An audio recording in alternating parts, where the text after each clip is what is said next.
أعوذ بالله من الشيطان الرجيم.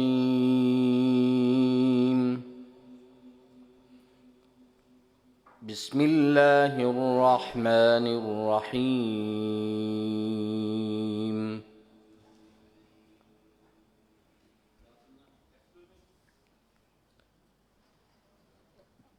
دھمک زیادہ ہے، تھوڑا ایک چھوڑ.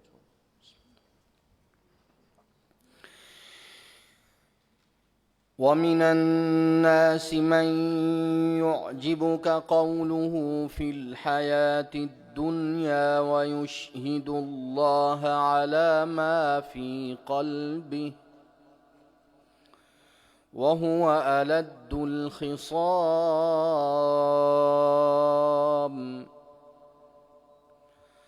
وَإِذَا تَوَلَّى سَعَىٰ فِي الْأَرْضِ لِيُفْسِدَ فِيهَا وَيُهْلِكَ الْحَرْثَ وَالنَّسْلَ وَاللَّهُ لَا يُحِبُّ الْفَسَادَ.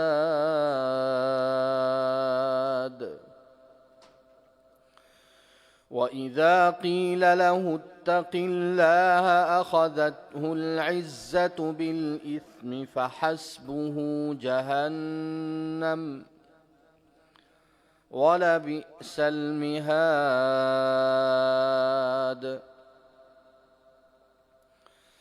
وَمِنَ النَّاسِ مَن يَشْرِي نَفْسَهُ ابْتِغَاءَ مَرْضَاتِ اللَّهِ وَاللَّهُ رَءُوفٌ بِالْعِبَادِ.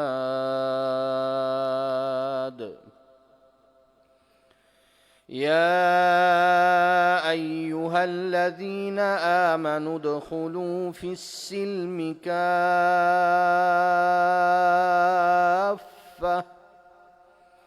وَلَا تَتَّبِعُوا خُطُوَاتِ الشَّيْطَانِ إِنَّهُ لَكُمْ عَدُوٌّ مُّبِينٌ. صدق اللہ العظیم.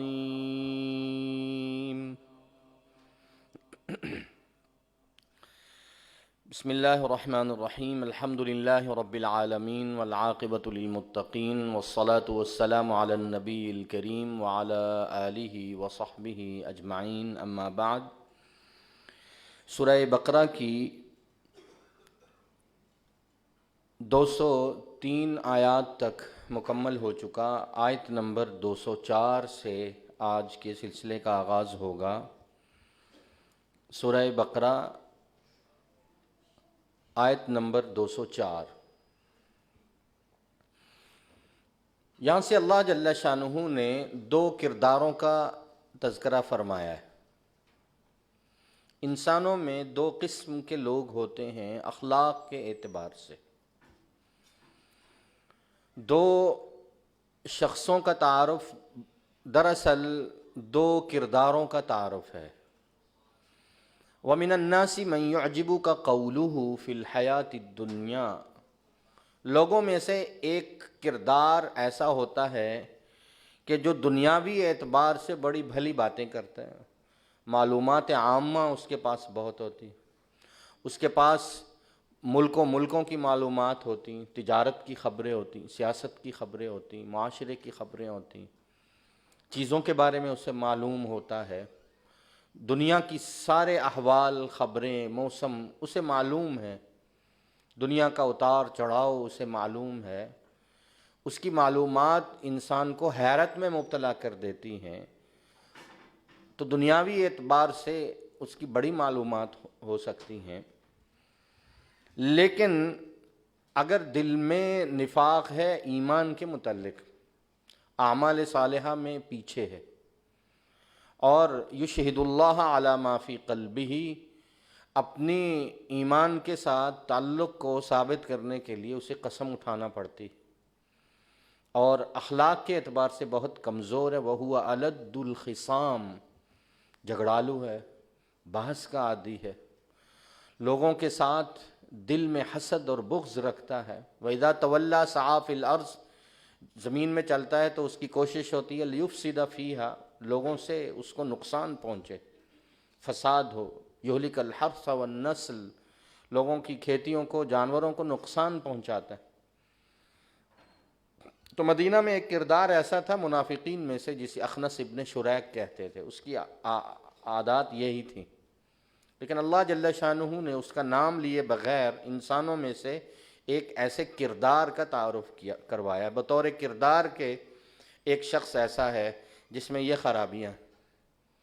تو دنیاوی معلومات کی باوجود، عقل و شعور کے باوجود، واللہ لا یحب الفساد، اللہ ایسے فساد اور فسادی سے محبت نہیں کرتے۔ وَإِذَا تَوَلَّى سَعَىٰ فِي الْأَرْضِ سے اللہ جل شانہ نے اس کے کردار کو ظاہر کیا، اور اگلی آیت میں فرمایا 206، وَإِذَا قِيلَ لَهُ اتَّقِ اللَّهِ، جب اسے کہا جاتا ہے اللہ سے ڈرو، اخلاق پر، ایمان پر، اعمال صالحہ پر آؤ، أَخَذَتْهُ الْعِزَّةُ بِالْإِثْمِ، تو اس کی نخوت، اس کا تکبر اسے گناہ پہ آمادہ کرتا ہے، اور وہ نیکی کی طرف، اخلاق کی طرف نہیں آتا۔ فَحَسْبُهُ جہنم، اس کا ٹھکانہ جہنم ہے، اور وہ بدترین ٹھکانہ ہے۔ نبی کریم صلی اللہ علیہ وسلم کے پاس ایک صحابی ایسا ہی ایک مسئلہ لے کے آئے کہ یا رسول اللہ، ہمارے پڑوس میں ایک خاتون ہے، اس نے کبھی نماز نہیں چھوڑی، تہجد نہیں چھوڑی، روزہ نہیں چھوڑا، اعمال صالحہ کی پابند ہے، لیکن وہ اپنی زبان سے اپنے پڑوسیوں کو بہت تکلیف دیتی، بڑی بد اخلاق ہے۔ تو نبی کریم صلی اللہ علیہ وسلم نے ارشاد فرمایا کہ وہ جہنم میں جائے۔ کہا اس طرف یا رسول اللہ ایک میری پڑوسن ہے، وہ اعمال میں کوئی اتنا آگے نہیں ہے، بس فرض کے دائرے میں رہ کے اعمال کرتی ہے، لیکن اپنے ہاتھ سے، اپنی زبان سے اس نے کسی پڑوسی کو کبھی نقصان نہیں دیا۔ فرمایا ہی فی الجنہ، وہ جنت میں جائے۔ تو اللہ جل شانہ سے جو معاملہ ہے عبادات کا، لوگوں سے معاملہ ہے معاملات کا اور اخلاق کا اور حسن معاشرت کا، اللہ یہاں دوسرے کردار کا تذکرہ کر رہے ہیں۔ ایک شخص وہ ہے یشری نفسہ ابتغاء، ایک تو یہ بد اخلاق، دوسرا شخص وہ ہے جس نے اللہ کی خوشنودی کی خاطر اپنی جان کا سودا کر لیا۔ واللہ رؤوف بالعباد، اللہ اپنے ایسے بندوں سے بہت محبت فرماتے ہیں۔ اے ایمان والو، ادخلوا فی السلم کافہ، اسلام میں پورے کے پورے داخل ہو جاؤ۔ پورے کے پورے داخل ہونے سے مراد یہ ہے کہ ایمان میں کمی نہ ہو، اعمال میں کمی نہ ہو، معاملات میں کمی نہ ہو، معاشرت میں کمی نہ ہو، شیطان کے قدموں کی پیروی نہیں کرنا، خواہشات نفس پر نہ چلنا۔ انہ لکم عدو مبین، وہ تمہارا کھلا دشمن ہے، اور اگر تم راہ راست سے پھسل گئے واضح دلائل کے آ جانے کے بعد، تو جہاں اللہ غفور الرحیم ہے، فاعلموا، وہاں یہ بھی جان لو، ان اللہ عزیز حکیم، پیچھے غفور الرحیم کے تذکرے ہیں، وہاں یہ بھی جانو کہ اللہ جل شانہ کی قدرت بھی کامل ہے، اس کا غلبہ بھی کامل ہے، اس کی حکمت بھی کامل ہے۔ جو غفور الرحیم ہے وہ عزیز الحکیم ہو کر تمہیں پکڑ بھی سکتا ہے، اور وہ تم پر اپنے اختیار کو بھی نافذ کر سکتا ہے، سزا بھی دے سکتا ہے۔ کیا لوگ اس بات کا انتظار کر رہے ہیں کہ اللہ جل شانہ حساب و کتاب کے لیے تشریف لائے اور قیامت کا منظر ہو، بادلوں کے سائے میں فرشتے اتر رہے ہوں اور اللہ جل شانہ حساب لے رہے ہوں؟ تو یاد رکھو یہ واقعہ، یہ منظر بھی پیش آنے والا ہے۔ وَإِلَى اللَّهِ تُرْجَعُ الْأُمُورُ، اللہ ہی کی طرف لوٹائے جائیں گے تمام کام اور ان کے معاملات اور ان کا حساب۔ آیت نمبر 211، سل بنی اسرائیل، اے ایمان والو، بنی اسرائیل سے پوچھو، کم آتیناہم من آیۃ بینہ، ہم نے انہیں کتنی نشانیاں دی تھیں، کتنی کھلم کھلی نشانیاں آئیں، کتاب آئیں، معجزات آئے، رسول آئے، لیکن انہوں نے ہمیشہ اللہ کی اس نعمت کو کفر سے بدلا۔ وَمَن يُبَدِّلْ نِعْمَةَ اللَّهِ مِن بَعْدِ مَا جَاءَتْهُ، جو اس نعمت کے آنے کے بعد اس کو بدل دے، اللہ سخت حساب لینے والے ہیں۔ دنیا کی زندگی ان کافروں کے لیے مزین کی گئی ہے، وہ ایمان والوں سے تمسخر کرتے ہیں، ایمان والوں کو ایمان پر اعمال صالحہ کے بارے میں ان کا استہزاء اور مذاق کرتے ہیں۔ یاد رکھو والذین اتقوا، وہ لوگ جو تقوی پر زندگی گزار رہے ہیں، فوقہم یوم القیامہ، یہ قیامت کے دن درجوں کے اعتبار سے ان دنیا داروں سے کہیں بلند ہوں گے جو دنیا کی محبت میں مبتلا تھے۔ واللہ یرزق من یشاء بغیر حساب، اللہ تعالیٰ رزق دیتے ہیں جسے چاہتے ہیں بغیر حساب کے۔ اور کبھی دین میں کتاب کا نام لے کر، دین کا نام لے کر اختلاف کے اور تفرقہ کے راستے مت ڈھونڈنا۔ اللہ فرماتے ہیں آیت نمبر 213 میں، کان الناس امۃ واحدہ، پیغمبر جب آئے، ایک اللہ، ایک کتاب، ایک دعوت لے کے آئے اور لوگ ایک ہی طریقے پر عمل کرتے تھے۔ فبعث اللہ النبیین، اللہ نے نبی بھیجے، مبشرین و منذرین، وہ خوشخبری دیتے، لوگوں کو اللہ سے ڈراتے، ان کے پاس کتاب تھی، وہ لوگوں کے درمیان حق کے فیصلے کرتے، اور لوگوں میں جو اختلاف ہوتا کتاب اس کا فیصلہ کر دیتی۔ لیکن ان لوگوں نے، بالخصوص بنی اسرائیل نے ایسا کیا، وَمَا اخْتَلَفَ فِيهِ إِلَّا الَّذِينَ أُوتُوهُ، اسی کتاب میں جو آیات بینات ان کے پاس آئی تھیں، اسی میں اختلاف کے راستے، اسی میں اپنی من چاہی تعویلات پیدا کر کے آپس میں ضد کی بنیاد پر، دین کے نام پر، کتاب کے نام پر اپنے دین کے ٹکڑے کر دیے۔ ہر ایک کے اپنے اپنے مطلب، ہر ایک کے اپنی اپنی تعویلات تھیں۔ حالانکہ اللہ جل شانہ نے اس زمانے میں بھی جو حق بات پر چلنے والے تھے اور انبیاء کی اطاعت کرنے والے تھے، ان میں اس اختلاف کے حالات میں بھی اللہ نے انہیں ہدایت عطا فرمائی۔ اللہ ہدایت دیتے ہیں جسے چاہتے ہیں سیدھے راستے کی طرف۔ اے ایمان والو، کیا تم یہ سمجھتے ہو، ام حسبتم ان تدخلوا الجنہ، کہ تم جنت میں ایسے ہی مفت میں داخل ہو جاؤ گے؟ وَلَمَّا يَأْتِكُمْ مَثَلُ الَّذِينَ خَلَوْا مِن قَبْلِكُمْ، حالانکہ تم پر تو ابھی تک وہ حالات، وہ احوال، وہ مصائب، وہ امتحان آئے ہی نہیں جو تم سے پہلے قوموں پر آیا کرتے تھے۔ ان پر تو سختیاں اور تکلیفیں، البأساء والضراء، ایسے آتی، زلزلوا، وہ امتحانات میں ایسے جھنجھوڑے جاتے، امتحانات میں ایسے جو ہے وہ اللہ کی طرف سے مبتلا کیے جاتے کہ حتی یقول الرسول والذین آمنوا معہ، رسول بھی اس زمانے کے اور ایمان والے بھی پکار اٹھتے، اے اللہ اب نہیں تو کب مدد آئے گی؟ متی نصر اللہ؟ تب جا کے اللہ کی طرف سے یہ اعلان آتا، الا ان نصر اللہ قریب، اللہ کی مدد قریب ہے۔ آگے سوالوں میں سے ایک سیریز ہے، لوگوں کے مختلف سوالات، ان کے جوابات دیے گئے۔ ایک سوال یہ تھا کہ کسی آدمی کے پاس اگر اپنی ضرورت سے زائد رقم ہو، وسعت اللہ نے دی ہو، مالدار ہو، تو اس بہترین خرچ کیا ہے؟ وہ کس پر سب سے پہلے خرچ کرے؟ انسان کے اپنے اخراجات، اس کے بیوی بچے، اس کی ذات میں شامل ہیں، اپنے گھر سے علاوہ کی بات ہو رہی۔ تو اللہ نے فرمایا دیکھیے، اگر اللہ تمہیں وسعت دے، ما انفقتم من خیر فللوالدین، تو سب سے پہلے اپنے والدین کو سہولت دو، ان کو وسعت دو، ان کا حق ہے۔ اس کے بعد قرابت داروں کو دیکھو، یتامہ کو دیکھو، مساکین کو دیکھو، مسافرین کو دیکھو، یہاں جو تم خرچ کرو گے اللہ اس کو خوب جاننے والے۔ آیت نمبر 216 میں جہاد کے متعلق حکم ہے کہ جب جہاد فرض ہو جائے، پیغمبر بلائیں اور جہاد کے لیے نکلنا ہو تو گراں ہونے کے باوجود، مشقت کے باوجود جہاد کے لیے نکلو۔ اور ممکن ہے عسیٰ ان تکرہوا شیئا، ایک چیز کو تم اپنے لیے برا سمجھ رہے ہو اور مشقت والی سمجھ رہے ہو، وَهُوَ خَيْرٌ لَكُمْ، اس میں اللہ نے تمہارے لیے خیر رکھی ہو۔ وَعَسَىٰ أَن تُحِبُّوا شَيْئًا، اور ممکن ہے ایک چیز کو تم بہت محبت اور کرو، بہت پسند کرو، اور وہ تمہارے حق میں نتیجے کے اعتبار سے بری ہو۔ وَاللَّهُ يَعْلَمُ وَأَنْتُمْ لَا تَعْلَمُونَ، اللہ احوال کو خوب جانتے ہیں اور تم نہیں جانتے۔ سوالوں میں سے ایک سوال تھا حرمت کے مہینوں کے متعلق۔ نبی کریم صلی اللہ علیہ وسلم سے پہلے عرب میں بھی ان 4 مہینوں کو، رجب، ذوالقعدہ، ذوالحجہ اور محرم، ان 4 مہینوں کو حرمت والا مہینہ کہا جاتا ہے۔ عرب اس میں آپس میں بھی نہیں جھگڑتے تھے، جنگ بندی ہو جاتی تھی۔ تو نبی کریم صلی اللہ علیہ وسلم سے پوچھا گیا کہ اگر ان 4 مہینوں میں کفار جنگ نہیں کرتے تو ہمارے لیے شرعی مسئلہ کیا ہے؟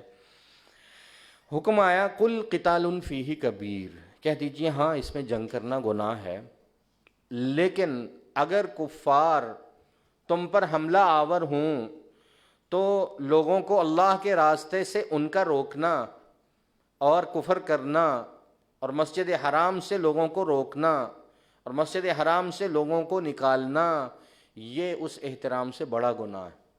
اور اگر وہ ان چیزوں کو چھوڑ نہیں رہے تو پھر ان حرمت والے مہینوں میں اللہ کے لیے جنگ کرنا بھی جائز۔ کیوں؟ اس کا اللہ جل شانہ نے اس کی دلیل بڑی زبردست، وَالْفِتْنَةُ أَكْبَرُ مِنَ الْقَتْلِ، ان کی یہ فتنہ بازی اس جنگ و جدل سے بڑا گناہ ہے۔ ان کے فتنوں کو روکنے کے لیے تلوار اٹھانا، قتال کرنا یہ ضروری ہے۔ ہاں اگر وہ احترام کرتے ہیں، نہیں لڑتے، تو تم بھی نہ لڑو۔ وَلَا يَزَالُونَ يُقَاتِلُونَكُمْ، اور یہ کفار تم سے لڑتے رہیں گے حتیٰ کہ یہ چاہتے ہیں کہ تمہیں تمہارے دین سے ہٹا دیں اگر ان کا بس چلے۔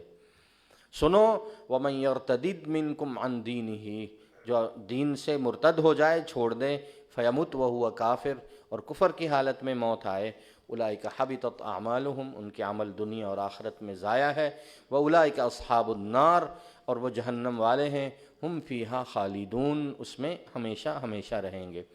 ان الذین آمنوا، اس کے برعکس وہ لوگ جو ایمان لائے، وہاجروا، جہاد کیا، وجاہدوا فی سبیل اللہ، اللہ کے راستے میں ہمت، سعی، کوشش، مشقت، جہاد کیا، اولئک یرجون رحمت اللہ، یہ اللہ کی رحمت کے امیدوار ہیں، اور اللہ ان کے لیے غفور الرحیم ہے، معاف کرنے والے مہربان۔ لوگوں کا ایک سوال یہ بھی ہے کہ شراب اور جوا، شراب عرب کی گٹی میں تھی، ان کے بعض قبیلے ایسے تھے تو جو بچوں کو پیدائش کے وقت بطور گٹی کے بھی شراب کے قطرے ڈالتے تھے، اور شراب ان کے روز صبح و شام ان کی خوراک کا حصہ تھی۔ تو اللہ جل شانہ نے اسے بتدریج 3 احکام میں 3 درجوں میں اسے حرام قرار دیا، اور یہ ان درجوں میں سے پہلا درجہ ہے۔ پہلی درجے میں حکم نازل ہوا کہ یہ کوئی اچھی چیز نہیں ہے، اس کا نقصان اس کے نفع سے زیادہ ہے۔ تو بہت سارے لوگ ہٹ گئے کہ اللہ جس چیز کو نقصان دہ کہہ رہے ہیں اس میں بھلائی کہاں سے ہو سکتی۔ دوسرے درجے میں آیا عبادات کے وقت، نماز کے وقت شراب نہ پیا کرو۔ حضور علیہ السلام کے دور میں نماز، نوافل، تہجد، قیام اللیل کا بہت اہتمام تھا، تو زندگی کے اکثر حصے سے شراب ختم ہوگی۔ پھر کافی عرصے کے بعد جا کے حکم آیا کہ یہ اب اللہ نے تمہارے لیے حرام قرار دی۔ تو تمام ایسے احکام جو عرب کی جڑوں تک مضبوطی سے پھیلے ہوئے تھے، شراب ہے، جوا ہے، سود ہے، تو دین نے اسے تدریج کے ساتھ آہستہ آہستہ کرتے ہوئے اسے ان کی زندگیوں سے نکالا۔ تو اللہ جل شانہ فرماتے ہیں لوگ آپ سے پوچھتے ہیں شراب اور جوا کے بارے میں، تو ان سے کہیے کہ فیہما اثم کبیر، یہ دونوں گناہ کے کام ہیں، یہ ان کا فائدہ جو ہے ان کے نفع ان کا نقصان ان کے نفع سے زیادہ ہے، لہٰذا تم اس کو چھوڑ دو تو تمہارے حق میں بہتر ہے۔ وَيَسْأَلُونَكَ، لوگ یہ بھی پوچھتے ہیں کہ ضرورت کے وقت جب کوئی ایسی صورتحال آ جائے ملک پر، قوم پر، کہ کوئی جیسے ناگہانی آفت آ جاتی ہے، زلزلہ آ جاتا ہے، سیلاب آ جاتا ہے، تو ایسی صورتحال میں ہمیں کیا حکم ہے، اللہ کے راستے میں کتنا خرچ کیا جائے؟ تو عموماً جو فرض خرچ ہوتا ہے دیکھیے وہ تو زکوٰۃ ہے، اس کے علاوہ اللہ کی محبت میں مال خرچ کرنے کی ترغیب ہے، لیکن آفات کی صورت میں حکم یہ ہے کہ جو ضرورت سے زائد ہو وہ خرچ کر دو۔ اور آگے حکم آیا اللہ تمہارے لیے ان احکامات کو بیان کرتے ہیں تاکہ تم غور و فکر کرو دنیا اور آخرت میں۔ اسی طرح اگلا سوال یہ تھا کہ لوگ آپ سے یتیموں کے بارے میں پوچھتے ہیں، جو اپنے خاندان میں یتیم بچے ہوں، بھانجے ہوں، بھتیجے ہوں، خاندان کے دیگر بچے ہوں، تو یتیموں کی دیکھ بھال کا حکم آیا، اصلاح لہم خیر، ان کے ساتھ خیر خواہی اور ان کے ساتھ نیکی کا معاملہ اختیار کرنا تمہارے حق میں بہت بہتر ہے۔ اور اگر تم ان کو اپنے گھروں میں اپنی اولاد کے ساتھ شامل کر لو تو کوئی حرج نہیں۔ اللہ تعالیٰ خوب جانتے ہیں، واللہ یعلم المفسد من المصلح، کہ اصلاح کی نیت کس کی ہے اور فساد اور بگاڑ کی نیت کس کی ہے۔ اللہ چاہتے تو تم پر سخت احکام اتارتے، لیکن اللہ تعالیٰ غالب ہیں، حکمتوں والے ہیں۔ تم ان کا بہت خیال رکھو اور اپنے گھروں میں ان کی نگرانی کرو اور ان کو اپنے بچوں کی طرح پالو۔ آیت نمبر 221 میں حکم ہے مشرک مرد یا عورت سے نکاح کرنے کا مسئلہ جو ایمان نہ لائے ہو۔ ایک مسلمان مرد کسی مشرک عورت سے نکاح کر سکتا ہے کافر سے، یا کوئی مسلمان عورت کسی کافر مرد سے نکاح کر سکتی، تو واضح احکام موجود ہیں۔ وَلَا تَنْكِحُوا الْمُشْرِكَاتِ حَتَّى يُؤْمِنْ، کافر و مشرک عورت سے اس وقت تک نکاح جائز نہیں جب تک وہ ایمان نہیں لاتے۔ ایک مومن باندی ایک مشرکہ عورت سے بہتر ہے، اگرچہ وہ تمہیں کتنی ہی پسند ہو۔ اور نہ تم نکاح کر کے دو اپنی عورتوں کا مشرک مردوں سے، وَلَا تُنْكِحُوا الْمُشْرِكِينَ حَتَّى يُؤْمِنُوا، حتیٰ کہ وہ ایمان لے آئیں۔ اور ایک غلام مومن تمہارے حق میں کہیں بھی مشرک مرد سے بہتر ہے۔ کیوں؟ یہ لوگ اپنے اعمال کی وجہ سے، اپنے مزاج کے اعتبار سے یہ جہنم کی طرف بلانے والے۔ کفر اور شرک یہ جہنم کی دعوت ہے سیدھا سیدھا، اور اس کے مقابلے میں ایمان، واللہ یدعو الی الجنۃ والمغفرۃ باذنہ، اللہ تمہیں ایمان کی نسبت سے جنت اور مغفرت کی طرف دعوت دیتے ہیں۔ لہٰذا اللہ فرماتے ہیں یہ چند احکام ہیں جو ہم نے لوگوں کے لیے بیان کیے تاکہ لوگ اس کے مطابق زندگی بسر کر کے نصیحت والی، ذکر والی نصیحت زندگی گزاریں۔ لوگ آپ سے سوال کرتے ہیں خواتین کے ایام کے متعلق۔ یہودیوں کے ہاں، مشرکین کے ہاں خواتین کے ایام کے دنوں میں ان کو اپنے گھروں سے الگ کر دیا جاتا، ان کے ہاتھ سے کھایا نہ جاتا، انہیں عیب دار سمجھا جاتا، چھوت سمجھا جاتا، ان کے ہاتھ سے کھانا نہیں کھایا جاتا، ان سے گفتگو نہ کی جاتی، ان سے رہائش الگ کر دی جاتی۔ اس کے بارے میں احکام آئے، قُلْ هُوَ أَذًى فَاعْتَزِلُوا النِّسَاءَ فِي الْمَحِيضِ، ہاں یہ ناپاکی ضرور ہے، اور اس میں حکم اتنا ہی ہے کہ تم اپنی بیویوں کے قریب نہ جاؤ اور یہاں تک کہ وہ پاک ہو جائیں، لیکن گھروں سے الگ کرنا، ان کی رہائش الگ کرنا، ان کے ہاتھ سے نہ کھانا یا ان کے بدن کو ناپاک سمجھنا، شریعت میں ایسا کوئی مسئلہ نہیں ہے۔ ہاں فَإِذَا تَطَهَّرْنَ، جب وہ پاک ہو جائیں، ان کے ایام ختم ہو جائیں تو ان کے پاس آؤ جیسے اللہ نے تمہیں حکم دیا ہے۔ اس صورت میں ہم صرف اللہ کی طرف رجوع کا حکم دیتے ہیں اور خواتین کو اپنی طہارت اور صفائی کا خوب خیال رکھنے کا حکم دیتے ہیں۔ ان اللہ یحب التوابین ویحب المتطہرین، ہاں تمہاری بیویاں تمہاری کھیتیاں ہیں، فَأْتُوا حَرْثَكُمْ أَنَّا شِئْتُمْ، اپنی بیویوں کے پاس آئیے جہاں سے تمہارا جی چاہے، وَقَدِّمُوا لِأَنفُسِكُمْ، اور اپنے اعمال کو حسن معاشرت کر کے ان کے ساتھ نیکی کرو اور بہترین اعمال اپنے لیے آخرت کے لیے آگے بھیجو۔ اللہ سے ڈرو اور جانو، یقین جانو، انکم ملاقوہ، کہ تم اللہ سے ملنے والے ہو۔ جو بہترین اعمال صالحہ کرنے والے ہیں، خواتین کے ساتھ حسن معاشرت رکھنے والے ہیں، اللہ تعالیٰ ان ایمان والوں کو جنت کی خوشخبری دیتے ہیں۔ اسی طرح ایک حکم ہے کہ کسی بھی نیکی کے معاملے میں قسم اٹھا کر اس قسم کو بہانہ نہ بناؤ۔ اگر دو بھائی ہیں، دو دوست ہیں، کوئی بات ہو گئی، ایک نے قسم اٹھائی ہوئی ہے میں اس سے صلح نہیں کروں گا، تو اللہ فرماتے ہیں، عرب معاشرے میں یہ عموماً تھا، ہمارے معاشرے میں یہ ہوتا ہے، تو اللہ فرماتے ہیں میرے نام کو صلح میں آڑ نہ بناؤ کہ وہ تو میں نے تو قسم اٹھائی، اب تو مشکل ہے۔ تم فوراً اس سے صلح کرو، نیکی کا راستہ جو ہے وہ اپناؤ۔ رہی بات قسم کی، تو تمہیں اس قسم کا فدیہ ادا کرنے میں کوئی دیر نہیں کرنی چاہیے، لیکن میرے نام کو بہانہ نہ بناؤ۔ وَلَا تَجْعَلُوا اللَّهَ عُرْضَةً لِأَيْمَانِكُمْ، اللہ کے نام کو اپنی قسموں میں ڈال کر اس غرض سے استعمال نہ کرو کہ تم نیکی اور تقوی سے ہی رک جاؤ۔ اور لوگوں کے درمیان صلح صفائی سے رک جاؤ، اللہ سننے والے جاننے والے۔ اگلا حکم یہ ہے کہ بے جا قسمیں نہ اٹھایا کرو، ہر چھوٹی چھوٹی بات پہ قسم۔ ہاں، لا یؤاخذکم اللہ باللغو فی ایمانکم، قسم میں ایک وہ ہوتا ہے جو انسان کی عادت بن جاتا ہے، قسم ہے یہ الفاظ ہوتے ہیں، ایمان سے ہم یہ الفاظ ہمارے منہ سے نکل آتے ہیں، یا بغیر ارادے کے یہ لفظ نکل آتا ہے اللہ کی قسم۔ تو اللہ فرماتے ہیں جس قسم کا تمہارا ارادہ نہیں ہے، پورے وثوق کے ساتھ، پورے شعور کے ساتھ اگر قسم نہیں اٹھائی، تمہاری زبان اور تمہارے مزاج اور تمہارے وہ حصہ بن گیا ہے گفتگو کا اور کلام کا، بعض لوگوں کا تکیہ کلام بن جاتا ہے، جیسے عرب ہیں وہ ہر بات پہ واللہ باللہ تاللہ، تو اللہ فرماتے ہیں جو لغو قسمیں ہیں ہم اب اس امت سے اس کا حساب ختم کر رہے ہیں۔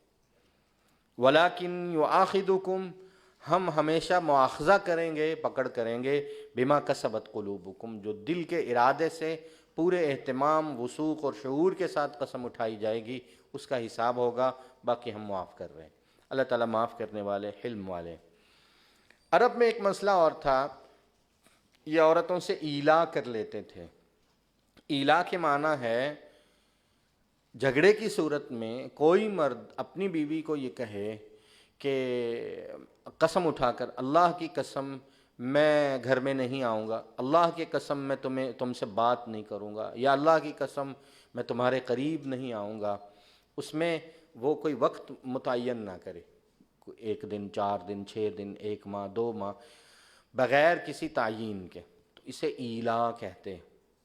عرب میں یہ ہوتا تھا کہ جو ایلا کر دیتے تھے اسے وہ طلاق کے مترادف سمجھتے تھے، تو اللہ جل شانہ نے اس پر قانون اتارا کہ ایسی قسم اٹھا لینے سے طلاق واقع نہیں ہوتی۔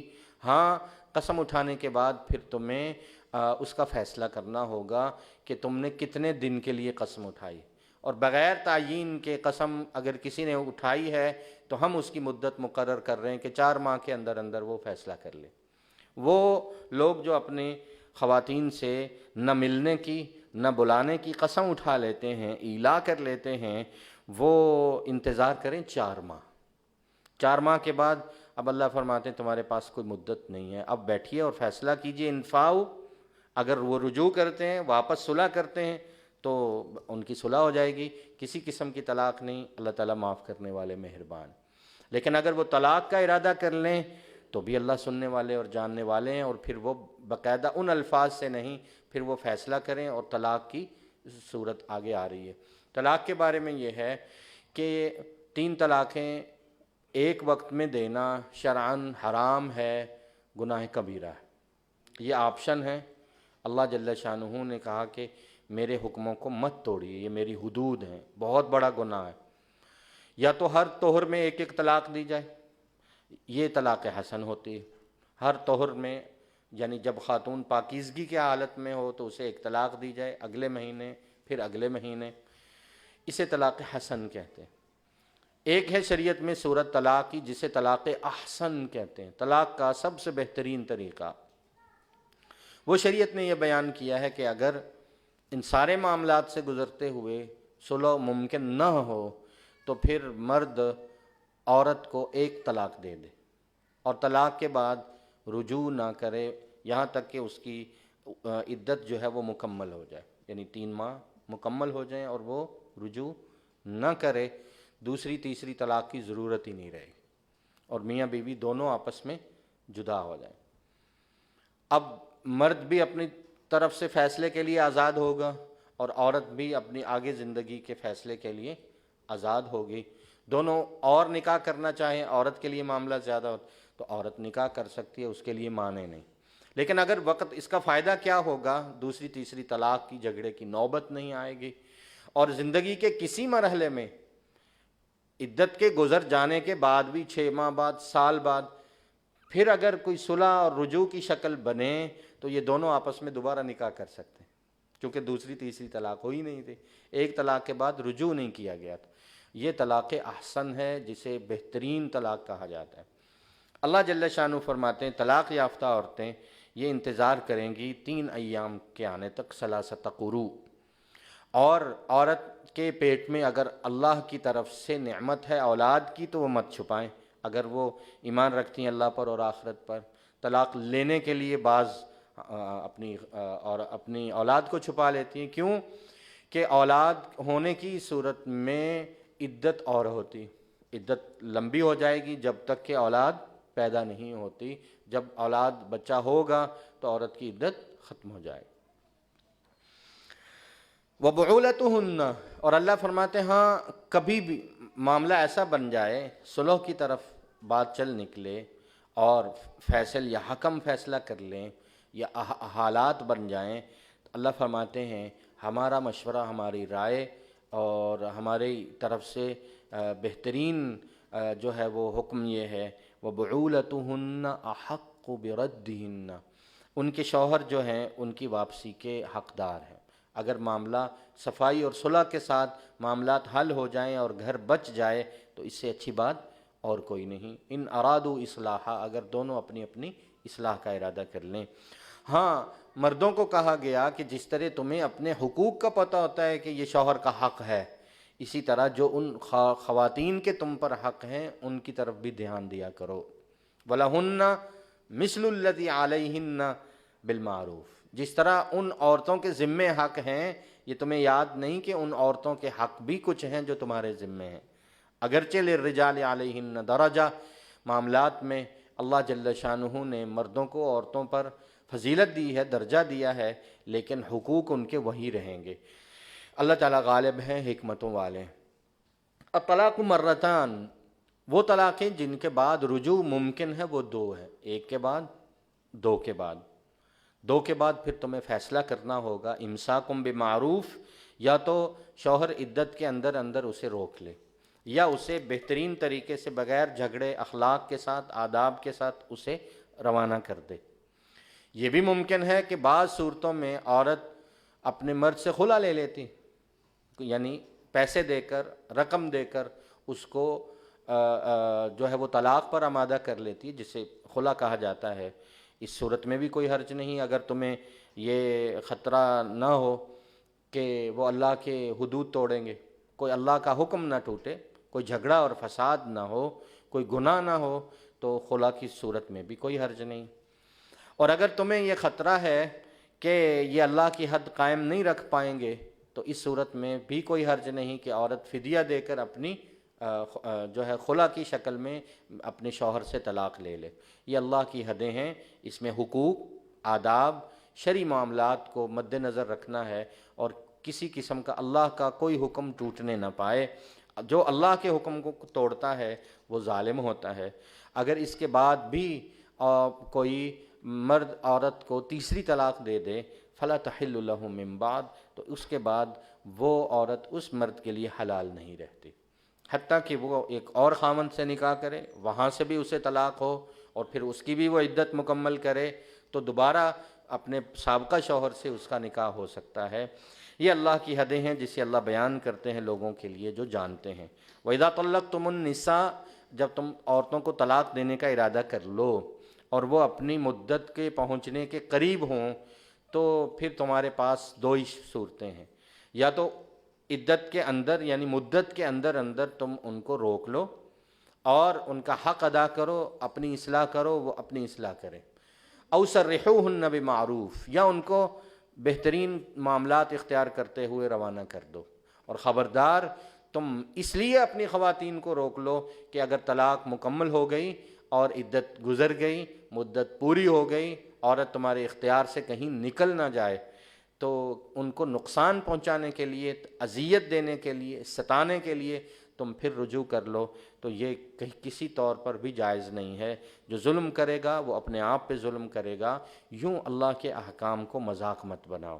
یہ اللہ کا حکم ہے، یہ اللہ کی نعمت ہے کہ اللہ نے تمہیں نکاح کی صورت بھی بتائی، اور مزاج نہ ملنے کی صورت میں، لڑائی جھگڑے کی صورت میں، یہ اللہ کی نعمت ہے کہ اللہ نے تمہیں آسانی سے ایک دوسرے کے حق چھوڑ کر طلاق کے بھی احکام بتائے۔ لیکن نکاح اور طلاق یہ دونوں کھیل نہیں ہیں، یہ اللہ کے احکام ہیں، اور اللہ کے احکام کو کبھی بھی کھیل اور تماشا مت بنانا۔ اور اللہ کی اس نعمت کو یاد رکھنا کہ اللہ نے یہ احکام کتاب و حکمت کی صورت میں تمہاری طرف اتارے ہیں اور تمہارے لیے معزت کا یہ مقام ہے۔ اللہ سے ڈرو اور جان لو کہ بے شک اللہ تعالیٰ ہر چیز کو جاننے والے ہیں۔ اور جب تم عورتوں کو طلاق دے دو اور وہ اپنی مدت پوری کر لیں تو پھر کسی شوہر کے لیے شرعاً یہ جائز نہیں ہے کہ وہ اپنی عورت کو روکے، وہ اب اس کے نکاح سے جو ہے وہ فارغ ہو گئے۔ فلا تعضلوہن ان ینکحن، وہ آگے کسی اور مرد سے نکاح کرنا چاہیں تو ان کے لیے راضی ہیں، ان کی اپنی زندگی ہے، وہ عورت اپنے ہر قسم کے فیصلے کے لیے آزاد ہو گئی۔ اذا تراضوا بینہم بالمعروف، جب وہ اپنے شوہروں سے نکاح کر لیں اور آپس میں ان کے معاملات سیٹ ہو جائیں تو کوئی ان کو روک نہیں سکتا۔ اللہ تمہیں اپنے احکامات کی نصیحت کرتے ہیں، جو ایمان رکھتے ہیں اللہ پر اور آخرت پر، یہ تمہارے حق میں بہت بہترین دین ہے، یہ پاکیزہ اور صاف ستھرا دین ہے۔ اللہ ان تمام معاملات کو بیان کرتے ہیں، احکام تمہارے لیے بیان کرتے ہیں، اس لیے کہ اللہ سب جانتے ہیں وانتم لا تعلمون، اور تم کچھ نہیں جانتے۔ طلاق یافتہ جوڑے کا مسئلہ اولاد ہوتا ہے، اور اگر اولاد ہے تو پھر چھوٹے بچے اگر دودھ پی رہے ہیں تو ماں اپنی مدت رضاعت کو یعنی دودھ پلانے کی مدت کو پورا کریں گے اور 2 سال مکمل پورا کریں گی۔ جو چاہے 2 سال مکمل کرنا وہ 2 سال مکمل کرے، ورنہ 1.5 سال تک ماں کا حق ہے اور بچے کا حق ہے وہ ماں کا دودھ پیے۔ اور جو بچے کا والد ہے علی المولود لہ، اس کے لیے اس کے ذمے ہے اس عورت کا خرچ، اس کا لباس اور اس کا خرچ، وہ ایک دوسرے کو تکلیف نہ دیں۔ ماں کو لا تضار والدہ، ماں کو اس کے اولاد کے بچے کی بہانے سے نقصان نہ دیا جائے، اور باپ کو بھی بچے کے بہانے سے کوئی تکلیف نہ دی جائے۔ اور اگر باپ دنیا سے چلا جاتا ہے تو اس بچے کی پرورش اس کے وارث کے ذمہ ہے، یعنی اس بچے کے بھائی باپ جو اس کے باپ کا شرعی وارث ٹھہرا ہے، اس کے ذمے سارے وہ احکام ہوں گے اس بچے کی پرورش کرنا۔ اور اگر یہ دودھ چھڑانا چاہیں بچے کا 2 سال سے پہلے تو آپس کے مشورے اور رضا سے بچے کی اگر صحت اچھی ہو تو 2 سال سے پہلے بھی دودھ چھڑایا جا سکتا ہے۔ اور اگر تم یہ چاہو کہ تم دودھ پلواؤ کسی اور عورت سے، جس طرح بعض علاقوں میں یا بعض خاندانوں میں رواج ہوتا تھا، خود نبی کریم صلی اللہ علیہ وسلم آب و ہوا اور صحت کی وجہ سے نبی کریم صلی اللہ علیہ وسلم کے عہد میں بھی یہ رواج تھا کہ مکہ کے بچے عموماً کھلے ماحول میں، جس طرح نبی کریم صلی اللہ علیہ وسلم نے اپنی مدت رضاعت جو ہے وہ طائف میں حضرت حلیمہ سعدیہ رضی اللہ عنہا کے ہاں اپنی مدت مکمل کی، اس طرح اگر کسی اور خاتون سے دودھ پلوانا چاہو تو تمہیں شرعاً اس کا اختیار ہے۔ اللہ سے ڈرو اور جان لو کہ اللہ تعالیٰ دیکھنے والے ان اعمال کو جو تم کرتے ہو۔ اگلا مسئلہ یہ ہے کہ جس کے شوہر فوت ہو جائے اور عورت پر کتنی مدت آئے گی۔ ایک مدت ہوتی ہے طلاق کی جسے عدت طلاق کہتے ہیں، اور ایک عدت ہوتی ہے وفات کی، اسے عدت وفات کہتے ہیں۔ طلاق کی صورت میں عدت اور ہے اور وفات کی صورت میں عدت اور ہے۔ طلاق کی صورت میں عدت 3 بار کے ایام ہیں، وہ 3 ماہ میں مکمل ہو جائیں، 3.5 ماہ میں مکمل ہو جائیں، 3 طہر یا 3 حیض کسی خاتون پہ آ کے گزر جائیں تو طلاق کی جو عدت ہے وہ مکمل ہو جائے۔ اور اگر عدت وفات ہے، شوہر فوت ہو جائے، تو اللہ جل شانہ نے اس آیت میں فرمایا اگر خاوند وفات پا جائیں تو عورتیں 4 اشہر و 10 4 ماہ اور 10 دن وہ عدت گزاریں گے، اور جب وہ عدت پوری کر لیں تو پھر اس کے بعد دوسرے نکاح کے لیے کوئی بھی فیصلہ کر سکتی ہیں۔ اللہ تعالیٰ باخبر ہے ان اعمال سے جو تم کرتے ہو۔ اور جب تک کوئی خاتون اپنی عدت میں ہو اس کے ساتھ دوسرا نکاح کے لیے کوئی بھی پیغام نہیں بھیج سکتا۔ یہ شرعی مسئلہ ہے کہ اس کے ساتھ منگنی ہو یا نکاح کا بندھن ہو یا کوئی وعدہ نکاح ہو تو شرعاً جب تک وہ عدت کے اندر ہے اس سے کسی قسم کی گفتگو یا منگنی یا وعدہ نکاح نہیں ہو سکتا۔ عدت کے دوران عورتوں کو اشارے کنائے میں نکاح کا پیغام دو، لیکن ان سے تم عہد نہ باندھو، نہ تم منگنی کرو۔ اگر دل میں ارادہ ہے تو وہ اختیار کرنے میں کوئی گناہ نہیں، لیکن اللہ جانتے ہیں کہ تم نکاح کا خیال دل میں لاؤ تو پھر دو طرفہ وعدے مت کر لو۔ وعدہ یعنی منگنی وعدہ نکاح کو کہتے ہیں، اور وہ شرعاً منع ہے۔ ہاں تم دل میں مناسب طریقے سے بات رکھ کر یا کسی مناسب الفاظ کے ذریعے اپنا پیغام پہنچا سکتے ہو۔ ہاں منع یہ ہے لا تعزموا، اس میں عزم ہے، یعنی تم نکاح کے باندھنے کا عزم نہیں کر سکتے حتیٰ کہ وہ عدت اپنی مقرر مدت کو پہنچ جائے۔ اللہ جانو کہ اللہ سب جانتے ہیں جو تمہارے دلوں میں ہیں، لہٰذا احتیاط کرو اور اللہ سے ڈرتے رہو۔ وَاعْلَمُوا أَنَّ اللَّهَ غَفُورٌ حَلِيمٌ، اللہ تعالیٰ معاف کرنے والے مہربان ہے۔ اسی میں ایک مسئلہ یہ ہے کہ اگر تم عورتوں کو طلاق دے دو نکاح کے بعد رخصتی سے پہلے، جن کو تم نے چھوا نہیں، رخصتی نہیں ہوئی اور طلاق ہو گئی اور ان کا مہر مقرر ہو چکا تھا، تو نہیں تم نے ان کو چھوا بھی نہیں اور مہر بھی مقرر نہیں ہوا، تو پھر تم ان کو روانہ کرو۔ مہر اب دینا ذمہ داری نہیں، چونکہ مقرر نہیں ہوا، لیکن اخلاقاً ہم یہ کہتے ہیں علی الموسع قدرہ وعلی المقتر قدرہ، جو بھی شوہر تھا جس نے طلاق دی ہے اور رخصتی سے پہلے دی ہے، وہ کچھ نہ کچھ ہدیہ دے کر خاتون کو رخصت کر دے۔ کتنا؟ اللہ فرماتے ہیں ہم اس کی مقدار معین نہیں کر رہے۔ خوشحال پر اس کی حیثیت کے مطابق ہے اور تنگ دست پر اس کی حیثیت کے مطابق ہے۔ ہاں حقاً علی المحسنین، یہ نیک آدمی اپنے آپ پر اس حسن سلوک کو لازم رکھتے ہیں۔ اور اگر تم نے طلاق دی ہے چھونے سے پہلے، رخصتی سے پہلے، اور مہر مقرر ہو چکا تھا، تو پھر نصف مہر دینا واجب ہے۔ مہر کا جتنا مقرر ہوا تھا اس کا نصف دینا واجب ہے۔ ہاں وہ جو جن کے ہاتھ میں نکاح باندھنا تھا وہ خود معاف کر دیں، اور جس نے مہر ادا کرنا تھا وہ پورا مہر از خود دے دیں، تو اس میں بھی کوئی حرج نہیں۔ وَأَن تَعْفُوا، معاملات میں، نکاح و طلاق میں بعض اوقات مزاج نہیں ملتے، خاندانی جھگڑے ہو جاتے ہیں۔ اللہ فرماتے ہیں ان معاملوں کو اپنے دین میں اور معاملات میں اور اخلاق میں رکاوٹ نہ بننے دو، بد اخلاقی کا کبھی مظاہرہ نہ کرو۔ ان تعفوا اقرب للتقوی، چھوٹی غلطیاں ایک دوسرے کی معاف کرو اور ہمیشہ تقوی کا راستہ اپناؤ، اور کبھی بھی ایک دوسرے پر فضل اور فراخ دلی کا برتاؤ جو ہے مت بھولو۔ اللہ تعالیٰ دیکھنے والے ہیں ان اعمال کو جو تم کرتے ہو۔ حافظوا علی الصلوات، نمازوں کی پابندی کرو، اور بالخصوص درمیانی نماز عصر کی، جو تجارت کے اوقات اور جو ہجوم اور رش کا وقت ہوتا ہے، اس وقت میں نماز کی خاص طور پہ پابندی کرو اور اللہ کے لیے فرما بردار اور باادب ہو کے کھڑے ہو جاؤ۔ ہم تو نماز کو یہاں تک فرض کر رہے ہیں کہ اگر تمہیں خوف ہو دشمن کا تو کھڑے کھڑے نماز پڑھ سکتے ہو، اپنی سواری پر پڑھ سکتے ہو، رکباناً اپنی سواری پر سوار ہونے کی حالت میں پڑھ سکتے ہو، لیکن نماز کو چھوڑنا نہیں ہے۔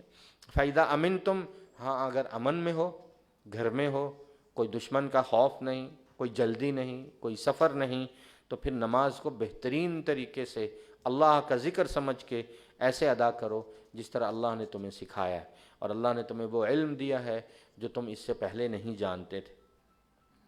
آگے عورتوں کے جو ہے وہ عدت کی صورت میں ایک اور حسن سلوک کا حکم ہے۔ تم میں سے جو شخص فوت ہو جائیں اور بیویاں چھوڑیں تو اپنی بیویوں کے لیے یہ بہتر ہے کہ 1 سال کے حسن سلوک کی وصیت کر کے جائیں۔ 1 سال میں سے جو 4 ماہ 10 دن ہیں وہ تو عدت واجب ہوگی، اس کے علاوہ وصیت کر سکتے ہو کہ 1 سال تک اس کی دیکھ بھال کی جائے، یہاں تک کہ یہ اس غم کی کیفیت سے نکل آئے۔ اور اگر خواتین خود 1 سال کے مکمل ہونے سے پہلے اپنے بارے میں فیصلہ کرنا چاہیں اور دوسرا نکاح کرنا چاہیں یا اپنے گھروں کو اپنے میکے واپس جانا چاہیں تو اللہ فرماتے ہیں انہیں اس بات کی اجازت دی جاتی ہے۔ اللہ تعالیٰ غالب ہیں، حکمتوں والے ہیں۔ اور جن عورتوں کو تم طلاق دو وَلِلْمُطَلَّقَاتِ مَتَاعٌ بِالْمَعْرُوفِ، ان کو ساتھ بھی حسن سلوک مت بھولو، اور یہ بات متقی اپنے آپ پر لازم سمجھتے ہیں۔ رشتہ جوڑنا ہو تو بھی اخلاق ہے، اور رشتہ توڑنا ہو تو بھی اخلاق کے ساتھ، بہترین معاملے کے ساتھ، تقوی اور نیکی کے ساتھ حسن معاشرت اور اخلاق کے ساتھ رشتہ توڑا بھی جا سکتا ہے۔ اسی طرح اللہ اپنے احکام تمہارے لیے بیان کرتے ہیں تاکہ تم عقل اور شعور کا مظاہرہ کرو۔ الم تر الی الذین خرجوا من دیارہم، کیا آپ نے دیکھا نہیں ہے کہ یہ ایک اور مسئلہ ہے کہ ہر وہ بستی جس میں کوئی آفت ناگہانی آ جائے، جیسے کرونا کی وبا آئی تھی یا طاعون کی وبا آتی تھی، تو اس میں شرعی مسئلہ اس کے اندر موجود ہے۔ اللہ فرماتے ہیں کہ ہم نے کہا کہ جس بستی کے اندر ایسی وبا پھوٹ پڑے، اس بستی کے لوگوں کو اس بستی سے جانا نہیں چاہیے، اور جو باہر سے آ رہے ہیں انہیں اس بستی میں آنا نہیں چاہیے۔ یہی حکم ہم نے بنی اسرائیل میں ایک آفت والی بستی کو کہا، اور وہ اپنے گھروں سے نکلے ہزاروں کی تعداد میں، حذر الموت، موت کے ڈر سے بھاگے۔ جب موت کے ڈر سے بھاگے ہیں تو ہم نے کہا کہ اپنی بستی کو چھوڑ کے اس لیے جا رہے ہو کہ تمہیں یہاں موت نہ آئے، تو زندگی اور موت کس کے اختیار میں ہے؟ اللہ کے۔ اللہ فرماتے ہیں فقال لهم اللہ موتوا، ہم نے ان سب کو رستے میں موت دے دی کہ جس موت سے تم بھاگ رہے ہو وہ موت تمہیں یوں بھی آ سکتی۔ پھر ہم نے ان کو زندہ کیا اور ان کو ہم نے یہ مسئلہ سمجھایا۔ اللہ بڑے فضل والے ہیں لوگوں پر، لیکن اکثر لوگ شکر ادا نہیں کرتے۔ اللہ کے راستے میں قتال اور جہاد کی نیت رکھو اللہ تعالیٰ، اور جان لو کہ اللہ ہی سننے والے اور جاننے والے ہیں، اور معاملات میں حسن معاشرت اور حسن تقوی یہ دونوں اختیار کیجئے۔ اور اللہ فرماتے ہیں اعمال یوں سمجھیے کہ میرے ہاں تم اپنے معاملات، اپنے اعمال، اپنی نیکیاں جمع کروا رہے، اور جب میرے سے تم قیامت کے دن واپس لوگے تو میں تمہیں دگنا کر کے اسے واپس کروں۔ کون ہے جو اللہ کو قرض جمع کروا دے؟ اللہ اسے دگنا کر کے واپس کریں گے، اور اللہ ہی رزق کو وسیع کرتے ہیں اور اللہ ہی تنگ کرتے ہیں۔ اللہ ہی کی طرف تم سب نے لوٹ کے جانا ہے۔ بنی اسرائیل میں اللہ فرماتے ہیں یہی قصہ ہوا کہ انہوں نے اللہ کے احکامات کو جو ہے وہ روندا اور پس پشت ڈالا۔ اس کا ایک قصہ مختصر ان آیتوں میں آ رہا ہے کہ بنی اسرائیل نے موسیٰ علیہ السلام کے بعد کیا کیا۔ ایک تو واقعات سورہ بقرہ کے شروع میں گزرے، موسیٰ علیہ السلام کی زندگی میں انہوں نے کیا کیا۔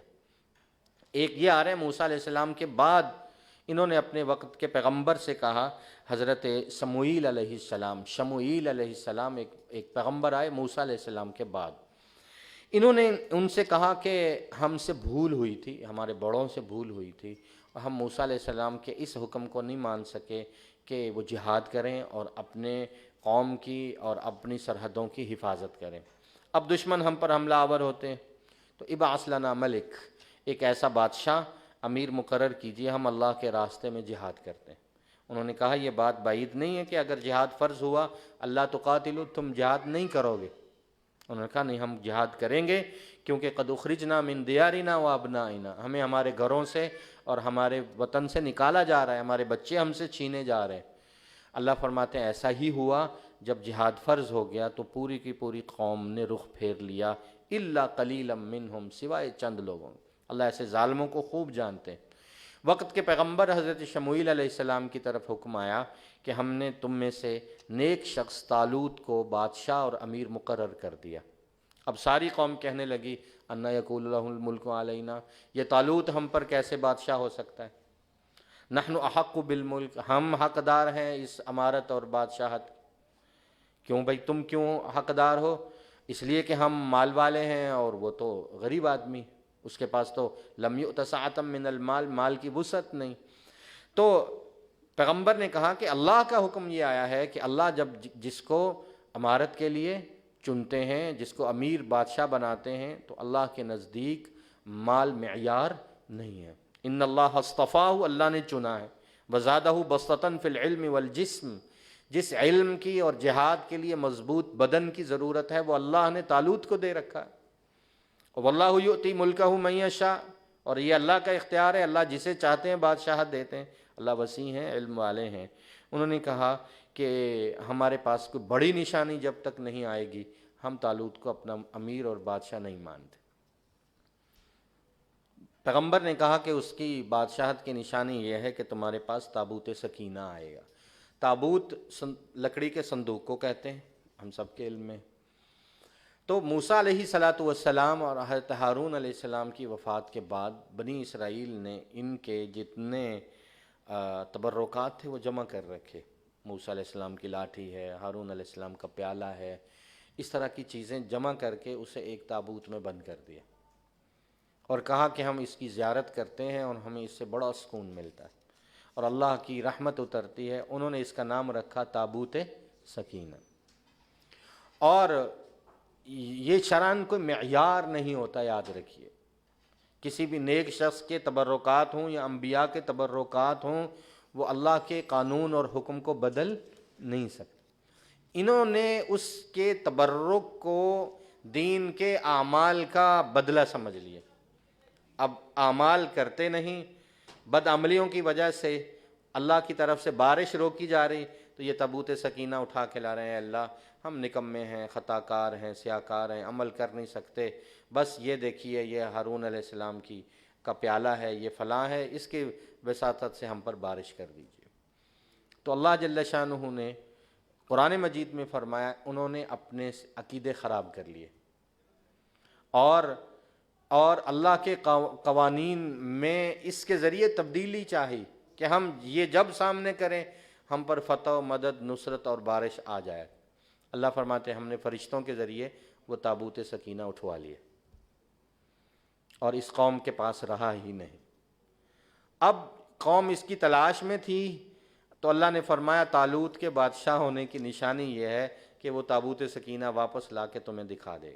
اور جیسے ہی فرشتے واپس لائے، دکھایا، ساری قوم مان گئی کہ ہاں طالوت کو واقعی اللہ نے جو ہے وہ امیر مقرر کیا۔ اس میں چند چیزیں تھیں، اللہ فرماتے ہیں مما ترک آل موسیٰ و آل ہارون، اور تحملہ الملائکہ، نوٹ کیجئے کہ یہ تابوت سکینہ فرشتے اٹھائے ہوئے تھے۔ اس میں نشانی ہے اگر تم مومن ہو۔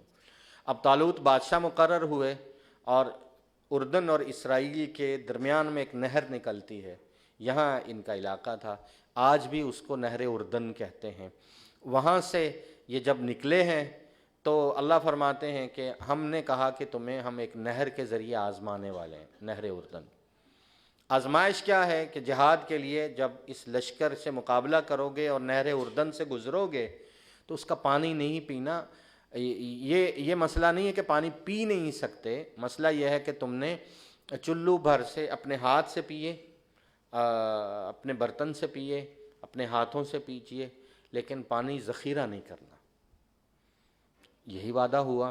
اور اللہ فرماتے ہیں جب یہ گزرے ہیں تو اللہ نے فرمایا جو پیے گا وہ اللہ تمہیں اس نہر سے آزمانے والے ہیں، اور طالوت نے اعلان کیا جو اس دریا سے پانی پیٹ بھر کے پی لے گا وہ مجھ میں سے نہیں، وہ لشکر میں سے آگے جا نہیں سکتا، اور جو نہیں پیے گا وہ مجھ میں سے ہے، وہ اس لشکر کا حصہ قرار پائے گا۔ اللہ کا امتحان تھا۔ الا من اغترف غرفہ، ہاں اپنے ہاتھ سے تم چلو بھر کے پانی پی سکتے۔ ہوا یہ کہ اللہ فرماتے ہیں جب یہ گزرے پانی سے، انہوں نے پیٹ بھر کے پانی پیا، اپنے برتن بھرے، اور جس نے پانی پیا تھا وہ سارے کے سارے اوندھے پڑے رہے، ان کے پیٹ پھول گئے اور وہ جہاد میں لڑنے اور چلنے کے قابل نہ رہے۔ اور جب دریا کے پار گئے اور ایک بڑا کفار کا لشکر دیکھا، جالوت بادشاہ تھا بہت بڑا کافر، اس کو دیکھا تو کہنے لگے کہ آج تو ہم اس کافر کا مقابلہ نہیں کر سکتے، اور فوراً ہمت ہار دی۔ اللہ فرماتے ہیں تب چند لوگ کھڑے ہوئے حضرت طالوت کے ساتھ اور انہوں نے کہا جو اللہ سے ملاقات کا یقین رکھتے تھے کہ ہم اللہ کے لیے لڑیں گے، چند لوگ رہ گئے۔ مفسرین نے لکھا جب جہاد اللہ سے مانگا تھا تو یہ لاکھوں کی تعداد میں تھے، جب گھروں سے نکلے تھے تو 70,000 تھے، جب دریا کو پار کیا تو ان لوگوں کی تعداد 3,000 تھی، اور جب لڑنے کے لیے آگے بڑھے ہیں تو حدیث شریف میں غزوہ بدر کے صحابہ کے برابر ان کی تعداد ہے کہ صرف 313 رہ گئے۔ لیکن یہ 313 ہزاروں کے مقابلے میں کھڑے ہو کے کہہ رہے ہیں کہ ہم اللہ کے لیے لڑ رہے ہیں، تو کم من فئۃ قلیلۃ غلبت فئۃ کثیرۃ باذن اللہ، کتنی کم تعداد والی جماعت ایسی ہیں جو بڑی تعداد پہ غالب ہو جاتی ہیں اللہ کے حکم سے۔ یہ ایمان کی حالت میں اور صبر کے ساتھ یہ قائم رہے، اور اللہ کی مدد صبر کرنے والوں کے ساتھ اتری۔ اور جالوت کا جب مقابلہ ہوا تو انہوں نے ایک دعا کی کہ اللہ ہم کمزور ہیں لیکن تیرے نام پر کافروں سے مقابلے کے لیے ہم آگے ہیں۔ تو دعا کیا کی؟ ربنا افرغ علینا صبرا وثبت اقدامنا وانصرنا علی القوم الکافرین، اے اللہ ہم پر صبر انڈیل دیجئے، ہمارے قدموں کو کافروں کے مقابلے میں مضبوط کیجئے اور کافر قوم کے خلاف ہماری مدد کیجئے۔ اللہ فرماتے ہیں انہوں نے ان کو اللہ کے حکم سے اس مٹھی بھر لشکر نے اس لاکھوں کے لشکر کو شکست دے دی، اور لشکر میں ایک 19 سالہ نوجوان اتنی بہادری سے لڑا کہ اس نے کافر بادشاہ جالوت کو قتل کر دیا، اور اس نوجوان 19 سالہ نوجوان کا نام داؤد تھا۔ اللہ نے اسے بعد میں ملک، حکمت، علم دے کر اسے پیغمبر بنایا، اور وہی داؤد علیہ السلام اور جن کی نسل سے حضرت سلیمان علیہ السلام پیدا ہوئے، جنہیں اللہ نے بے مثال بادشاہت بھی دی، اور اللہ نے انہیں حکمت بھی دی، اور اللہ نے انہیں کتاب جو ہے وہ زبور بھی عطا کی۔ وقتل داؤد جالوت، داؤد نوجوان نے جالوت کو قتل کیا۔ پھر ایک وقت آیا کہ ہم نے داؤد کو آتا اللہ الملک والحکمت وعلمہ مما یشاء، ملک، حکمت اور بات اور فیصلہ کرنے کا جو ہے وہ طریقہ اور سلیقہ اور علم عطا کیا۔ یہ جہاد ہوتا ہے جو بہترین جہاد ہے، اور جہاد کا فلسفہ ایک ٹکڑے میں بیان کیا، لولا دفع اللہ الناس بعضهم ببعض، اللہ اچھے لوگوں کے ذریعے زمین سے برے لوگوں کا خاتمہ کرتا ہے، اور اگر یہ نہ ہو تو زمینوں میں فساد پھیل جائے۔ اللہ بڑے فضل والے ہیں لوگوں پر۔ اس پورے قصے کو سنا کر اور احکامات کو سنا کر اللہ کہتے ہیں یہاں دو چیزیں ہیں، ایک آیات اللہ، ایک اللہ کے رسول۔ یہ جو اللہ کی آیتیں ہیں یہ برحق ہیں، اور ہم آپ کو پڑھ کے سنا رہے ہیں، اور یقیناً اے پیغمبر آپ رسولوں میں سے ہیں، اور یہ جو رسولوں کے ہم نے قصے سنائے ہیں یہ اللہ کی بہترین قوم، بہترین جماعت، بہترین طبقہ، بہترین گروہ ہے، جس میں ہم نے بعض کو درجوں میں بعض پر فضیلت دے رکھی ہے۔